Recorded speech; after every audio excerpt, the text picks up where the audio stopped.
भैया पावन दिन और आज 25 दिसंबर बा और आज पता बा का बाप लोग के मनुस्मृति दहन दिवस बा ना। वाह वाह वाह वाह वाह भाई भाई हमारे की बड़ी भाग आइल बा पावनी दिनवा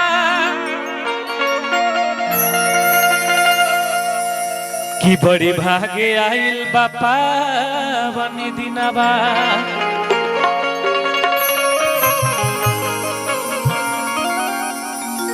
की धनबा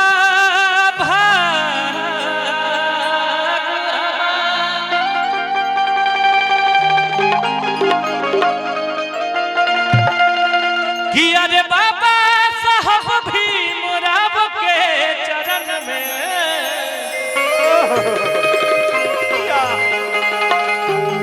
अरे नमन करी बार बार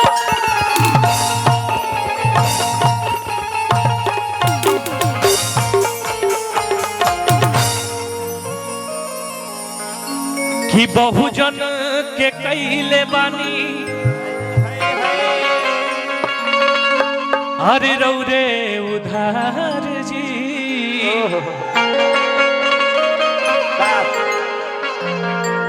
कि दोनों हथवा जोर परी पैसा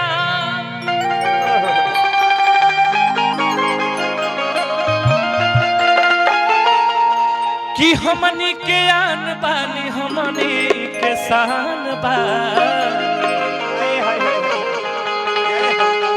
कि लंदन में कहीं पढ़ाई आए साहब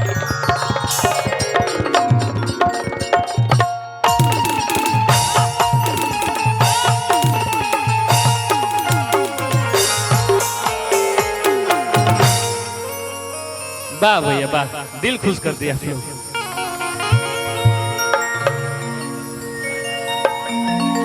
हमारे मिथिलेश भैया उपस्थित बनी यहाँ हमारे म्यूजिक डायरेक्टर विकास रोशन जी उपस्थित हैं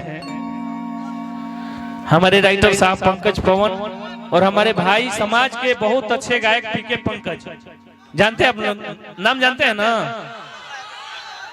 वो भी उपस्थित हैं बारी बारी परिचय कराएंगे सबका।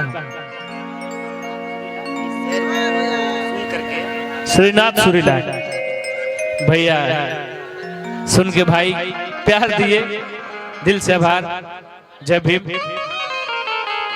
एगो गाना ऑफिशियल पे हमारे मिथिलेश भैया बड़ी प्यारा लिखले रहनी जौन की हमेशा ट्रेंड करेला भैया आप सब रील बनावे नहीं जाए। साउंड छोड़ दीजिए आप लोग साउंड में डिस्टर्ब होगा।